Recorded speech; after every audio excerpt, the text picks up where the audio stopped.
lack of plantar or the support of the plantar, not using it, pulling the large toe in, like what we see, I can't remember if the percentage is 96 or 98%, somewhere in that range though, of all plantar fasciitis cases Hmm.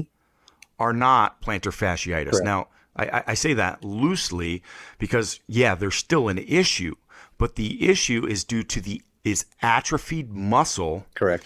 and degeneration of the tendons as related to that. Well, there's It's lack of use. It's it's a the lack problem. of use injury. And so everybody's then trying to fix it by finding more orthotics, more support, more lockdown No, no, no. shoes.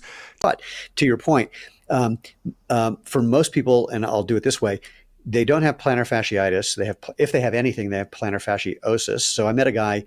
So an itis is an inflammation, and osis is a degeneration.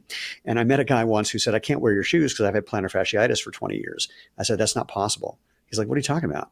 My doctor said so. I said, "Yeah, it's not possible. You can't have an inflammation for 20 years."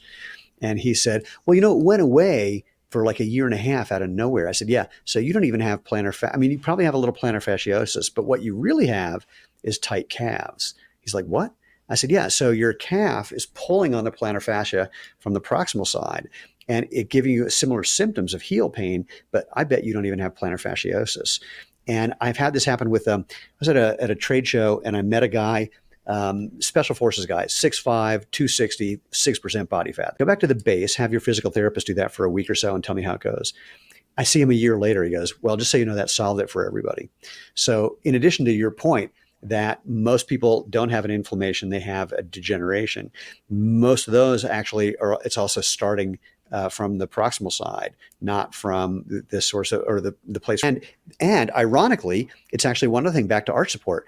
It's the arch support that's also making that happen because again, if it's just a weakening and non-use, the arch support is there so you don't have to use your plantar fascia. You don't have to use your foot.